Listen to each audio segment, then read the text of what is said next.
All right, everyone, we start off today with probably some good news, although it does, as usual, come with a caveat, which is that NAFTA, the overhaul, has finally been hammered out by the US, Mexico, and Canada, more or less. They've had an official signing ceremony, Trump, Trudeau, and Nieto. They've signed off on it, but you got to understand that's partially symbolic, because Congress has to ratify the deal. What do we know about the U.S. House? It's controlled at the moment by the Democrats, or going in to be controlled by the Democrats. That could be a problem because there's always a very high chance that they will balk at the deal. I think that they'll be a little bit reluctant to do that. Some people are analyzing and saying, well, Pelosi would definitely torpedo the deal in its current form.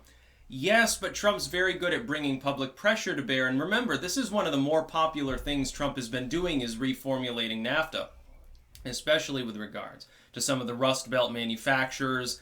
That's definitely going to weigh on Pelosi's mind. The problem being, again, you have that same 10 to 20% of the Democrats that are far left that'll say, no new deals. Anything Trump does is automatically evil. They will go after Pelosi completely if she says, okay, well, more or less acceptable. We just need to tinker with it slightly.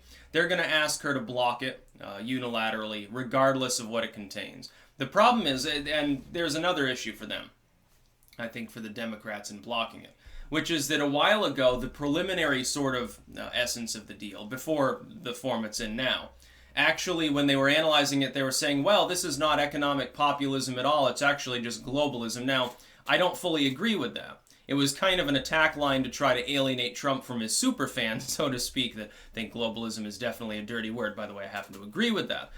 The problem is this. If you've got the legacy media already putting out a bunch of articles, technically hit pieces at the time, saying, well, no, it's not actually that drastic. This is like pro-corporate, the sort of thing Mitt Romney would write. How are you going to block the deal? That's the sort of thing the Democrats want, too. The Democrats have no problem with that kind of vague economic globalism. I'm a little bit more optimistic, and you've got to remember, NAFTA, Trump said we will either repeal it or replace it.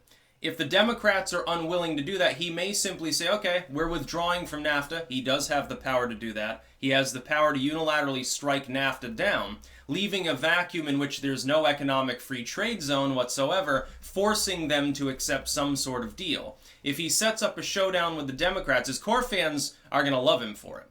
The Democrats, the far left, don't even want a negotiation to take place. The Democrats lose, I believe, in such a struggle. Anything economic, the Democrats would be very, very wise to simply get what they can out of mild negotiations with Trump and fast track it.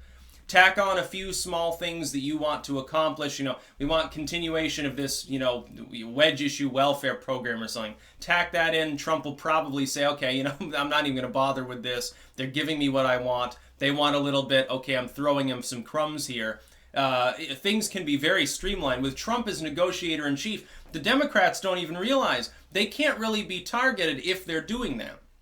The problem is, again, that further left, they want obstruction. Pelosi, I think, has learned from the from the tale of Boehner and others that it's not a very good idea to attempt to simply stymie government. You have to have something that you want to accomplish. You have to be proactive and have a platform, some plans, something you want to implement. Then you negotiate with the other group, commensurate with the amount of power held by either ideology. And then you come to a conclusion that at least 51% of the House can support, essentially. And then, of course, in the Senate, the rules are slightly different.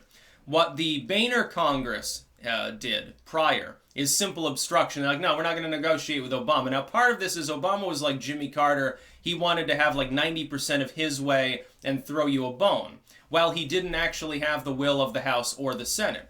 Trump had the will of the House or the Senate, got some things accomplished. He still has the will of the Senate now in the hands of the Republicans. If they try to hardball him, it'll obstruct government, and the same thing will happen all over again, which is the Democrat House will be blamed primarily for the obstruction. That's a guarantee. The House is the whipping boy of the U.S. government in most cases, except for the occasional high-level Supreme Court battle. The Senate, it's like, oh, here's these austere, boring old people. The House is more directly associated. There are more people in the House. The constituencies are smaller than that of senators, and so they tend to get hammered more harshly.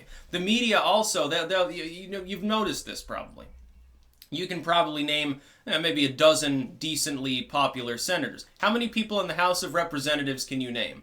Probably the person who represents your district and nobody else.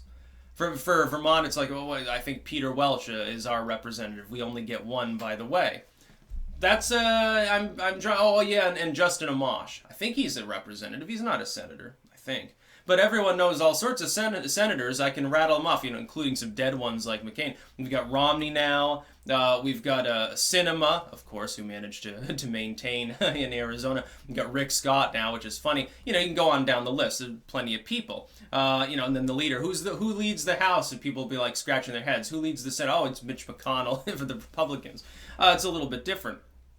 There's more accountability, and that can be good. It means you can get more kudos if you have that sort of, localized district recognition. Can help you get your job more easily if you do a good job, but it can also help you lose it more easily if you do a shitty job. So if you come from a far left district, if you're in the Democratic Party, and Pelosi says, well, yeah, this NAFTA overhaul will be okay. We're just going to fiddle around a little bit. We'll hold some hearings, maybe tinker a little bit. Ultimately, its current form is okay. And it's not a huge drastic change, by the way. It's mildly better for the U.S. Trump prefers to score 100 little victories as opposed to a couple big ones because he knows it's easier and it has the same overall effect.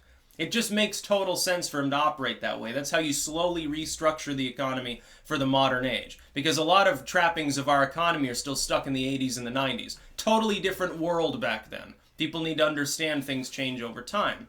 The far left individuals within Congress, or people who have a lot more of those far left individuals in their districts, might revolt against Pelosi. Then again, if Pelosi says, no, we're not going to do the deal at all, Trump might say, okay, well, then we won't have a deal. We won't have a deal at all. You try negotiating with NATO and with Trudeau and see what happens. You'll bend over backwards. They will plow your rear ends. And I'm not going to sign off on whatever you do anyway. I'm not going to implement shit. You have my deal. If you want to negotiate, we can negotiate internally within the U.S. But ultimately, it's my way or the highway. I've got that power. And he does. So it's going to be interesting to see how they go forward. But we are one step closer to finally overhauling NAFTA. It's funny to see how many people, how many of those same pundits that right now they're like, well, NAFTA wasn't responsible for our problems. That's funny. You targeted NAFTA for years and years, specifically because you knew, yes, it contributed to our economic woes. No, it's not the only major player, but it is one of them. It makes sense. Well, what sense would it make, therefore, to leave it in place in its old form if it was at least contributing to problems with U.S. manufacturing? That doesn't make sense. Again, it's like boiling the frog. It's not one big thing that fucks us over. It's a million little regulations, a million little fees and taxes, a million little tariffs from other countries while we're not responding, a million little oversights in trade deals. It's a bunch of little things that stack up to be one gargantuan, giant hell of a problem for the U.S. economy. That's about all.